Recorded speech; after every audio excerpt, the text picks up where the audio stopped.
Hello అండి, అందరికీ నమస్కారం. ఈరోజు మనం వీడియోలో అసలు ఆయుర్వేదానికే ఆది దేవతలుగా కొలవబడే అశ్విని దేవతల గురించి తెలుసుకుందాం. సూర్యభగవానుడి తేజస్సు భరించలేక అతని భార్య సంధ్యాదేవి తన తండ్రి విశ్వకర్మ వద్దకు వెళ్ళిపోతుంది. ఆమె తన రూపాన్ని ఒక నీడ రూపంగా మార్చి ఛాయ అనే రూపాన్ని సృష్టించి సూర్యుని వద్ద వదిలి తాను అరణ్యంలోకి వెళ్ళిపోతుంది. సంధ్యాదేవి అరణ్యంలో అశ్వం రూపంలో తపస్సు చేస్తూ ఉంటుంది. అది తెలుసుకున్న సూర్యుడు తన తేజస్సును తగ్గించుకొని ఆమె కోసం వెతుకుతాడు. సంధ్యాదేవిని అశ్వరూపంలో చూసి సూర్యుడు కూడా అశ్వరూపం ధరించి ఆమెతో సంయోగిస్తాడు. సంధ్యాదేవి నుండి 2 పుత్రులు జన్మిస్తారు. వాళ్ళ పేర్లే నసత్య, దస్రా. వీరి రూపం కూడా అశ్వాల మాదిరిగా ఉంటుంది. అందుకే వీరిని అశ్విని దేవతలు అని పిలుస్తారు. వీరు శక్తివంతమైన యువ దేవతలు. ముఖ్యంగా ఆరోగ్యానికి, ఔషధ శక్తికి ప్రతీకలు. దేవతలు గాయపడినప్పుడు అశ్విని దేవతలు వారిని చికిత్స చేస్తారు. ప్రతి ఉదయం అశ్విని దేవతలు తమ చెల్లి ఉషతో కలిసి రథం ఎక్కి తూర్పు నుండి పడమర వరకు తిరుగుతారు. వీళ్ళ ప్రభావం ముఖ్యంగా సాయం సంధ్యా వేళ ఎక్కువగా ఉంటుంది.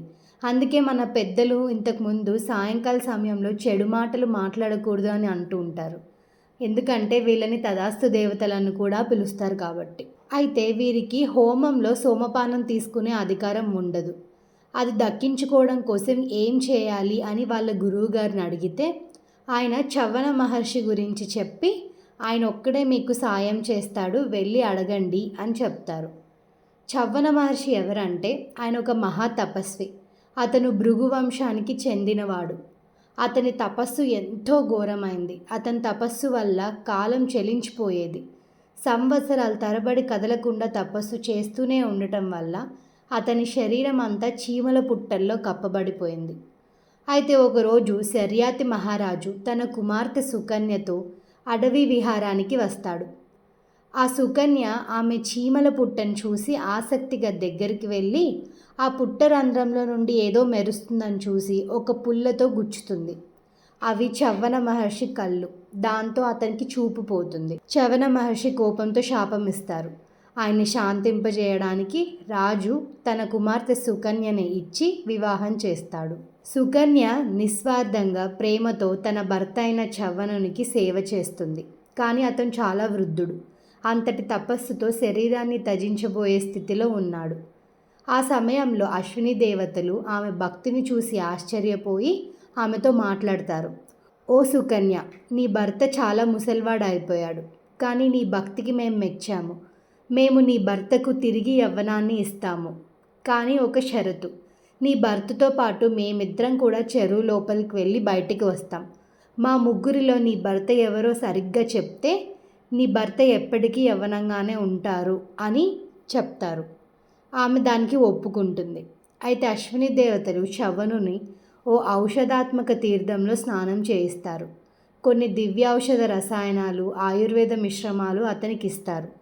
చవ్వనుడు తిరిగి ఒక యువకుడిగా మారతాడు. చర్మం మెరుస్తూ, కళ్ళు కాంతివంతంగా, శరీరం బలంగా మారుతుంది. సుకన్య తన భర్తను ముగ్గురిలో సరిగ్గా గుర్తిస్తుంది. అశ్విని దేవతలు అతనికి యవ్వనం ఇచ్చిన దానికి ఇది గౌరవ సూచకంగా మారుతుంది. అయితే అందుకు సంతోషించిన చవ్వన మహర్షి మీకేం కావాలని అశ్విని దేవతలను అడుగుతాడు. అప్పుడు అశ్విని దేవతలు ఇలా అంటారు, మాకు హోమంలో సోమపానం తీసుకునే అర్హత లేదు, అది మాకు కావాలి అని అడుగుతారు. అప్పుడు చవ్వన మహర్షి ప్రత్యేకంగా అశ్విని దేవతల కోసం ఒక హోమం చేసి వారికి నివేదిస్తారు. అప్పటి నుండి అశ్విని దేవతలు కూడా హోమంలో సోమపానానికి అర్హులవుతారు. ఆ తర్వాత దేవలోకం వైద్య దేవతలుగా మరింత గౌరవం పొందుతారు అశ్విని దేవతలు. చవ్వనుడేమో ఆయుర్వేదాన్ని మహర్షులకు, మానవులకు పరిచయం చేస్తాడు. ఇదే మన అశ్విని దేవతల స్టోరీ. ఇలాంటి అరుదైన స్టోరీస్ మనందరికీ రీచ్ అవ్వాలనేదే మా గోల్. దయచేసి అందరూ లైక్ చేసి, షేర్ చేసి, సబ్స్క్రైబ్ చేయండి. Thank you for all your support.